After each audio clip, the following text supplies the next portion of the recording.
எல்லாருக்கும் வணக்கம். ரெனா வீட்டு சமையலில் இன்றைக்கி ரொம்ப சுவையான கத்திரிக்காய் காரக்குழம்பு தான் பார்க்க போகிறோம். கத்திரிக்காய் காரக்குழம்பு ரொம்ப சூப்பராக இருக்கும். கத்திரிக்காய் சாப்பிடாதவங்க கூட இந்த முறையில் நம்ம சமைச்சு கொடுத்தா ரொம்பவே விரும்பி சாப்பிடுவாங்க. வெங்காயம், தக்காளி, மசாலாலாம் அரைச்சி செய்கிறனால ரொம்பவே சுவையாக இருக்கும். ஒரு வாரம் வரையும் இந்த குழம்பு கெட்டு போகாமல் இருக்கும். அந்த அளவுக்கு ரொம்ப ருசியாக இருக்கும். இட்லி, தோசை, சாதம் எல்லாத்துக்குமே பொருந்தக்கூடிய இந்த கத்திரிக்காய் குழம்பை வீட்டில் உள்ள எல்லாருமே இந்த முறையில் நம்ம சமைச்சு கொடுத்தா ரொம்பவே விரும்பி சாப்பிடுவாங்க. அந்த சுவையான கத்திரிக்காய் காரக்குழம்பு எப்படி செய்கிறதுன்னு வாங்க பார்த்துடலாம். காரக்குழம்பு பண்ணுறதுக்கு அடுப்பில் கடாய் வச்சு 4 டேபிள் ஸ்பூன் எண்ணெய் சேர்த்துருக்கேன். எண்ணெய் சூடான பிறகு 15 பூண்டு பல், 25 சின்ன வெங்காயம், நீல வாக்கில் நறுக்கின 3 பழுத்த தக்காளி சேர்த்துட்டு நல்லா கலந்துட்டு வதக்கிடலாம். சின்ன வெங்காயம் பூண்டெல்லாம் அதிகமாக சேர்க்கும்போது ரொம்பவே சுவையாக இருக்கும் இந்த கத்திரிக்காய் காரக்குழம்பு. வதங்கி வந்ததுக்கப்புறமா இதில் கொஞ்சமாக கருவேப்பிலை சேர்த்துட்டு மறுபடியும் நல்லா கலந்துட்டு வதக்கிடலாம். வதங்கி வந்த பிறகு 2 டேபிள் ஸ்பூன் சீரகம் சேர்த்துட்டு அதையும் நல்லா வதக்கிடலாம்.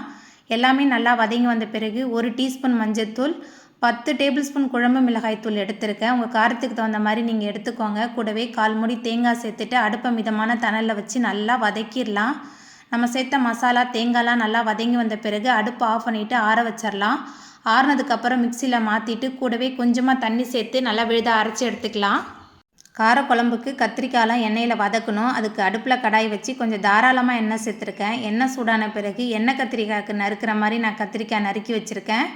கத்திரிக்காயெலாம் சேர்த்துட்டு அடுப்பை மிதமான தணலில் வச்சு கத்திரிக்காவை நல்லா வதக்கிடணும். நல்லா வதக்கிட்டு நம்ம சமைக்கும்போது இந்த கத்திரிக்காய் காரக்குழம்பு ரொம்ப சூப்பராக இருக்கும். இந்த அளவுக்கு நல்லா வதங்கினதுக்கப்புறமா தனியாக எடுத்து வச்சுக்கலாம். தாளிக்கிறதுக்கு அடுப்பில் கடாய் வச்சு கொஞ்சம் தாராளமாகவே எண்ணெய் சேர்த்துருக்கேன். எண்ணெய் சூடான பிறகு வெந்தயம், சோம்பு சேர்த்து பொரிஞ்சதுக்கப்புறமா கொஞ்சமாக கருவேப்பிலை சேர்த்துக்கலாம்.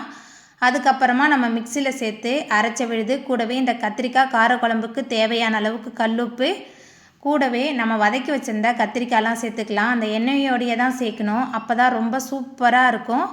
கத்திரிக்காய் சேர்த்துட்டு நல்லா கலந்துட்டு வதக்கிடலாம். நம்ம சேர்த்த இந்த மசாலாவில் இந்த கத்திரிக்காய் எல்லாமே நல்லா வதங்கி வெந்து வந்ததுக்கப்புறமா கொஞ்சமாக தண்ணி சேர்த்துக்கலாம். கூடவே சின்ன லெமன் சைஸ் அளவுக்கு புளியை தண்ணியில் ஊற வச்சு கரைச்சி வச்சுருந்தேன். அந்த புளி தண்ணி சேர்த்துட்டு நல்லா கலந்துட்டு கொதிக்க விடலாம். குழம்பு நல்லா கொதித்து இந்த அளவுக்கு எண்ணெய் பிரிஞ்சு வரணும். அப்போ தான் இந்த குழம்பு ஒரு வாரம் வரையும் கெட்டு போகாமல் இருக்கும். எண்ணெய் பிரிஞ்சதுக்கப்புறமா அடுப்பு ஆஃப் பண்ணிடலாம். அவ்வளோதாங்க, கத்திரிக்காய் காரக்குழம்பு ரொம்ப சூப்பராக ரெடி ஆகிட்டு. இந்த ருசியான கத்திரிக்காய் காரக்குழம்பை நீங்களும் உங்கள் வீட்டில் செஞ்சு பாருங்கள். இந்த வீடியோ உங்களுக்கு பிடிச்சிருந்தா லைக் பண்ணுங்கள், ஷேர் பண்ணுங்கள், கமெண்ட் பண்ணுங்கள், சப்ஸ்கிரைப் பண்ணுங்கள். அப்படியே பக்கத்தில் உள்ள பெல் பட்டனை கிளிக் பண்ணிடுங்க. என்னோடய வீடியோவை இவ்வளோ நேரம் பொறுமையாக பார்த்தவங்க எல்லாருக்குமே ரொம்ப நன்றி.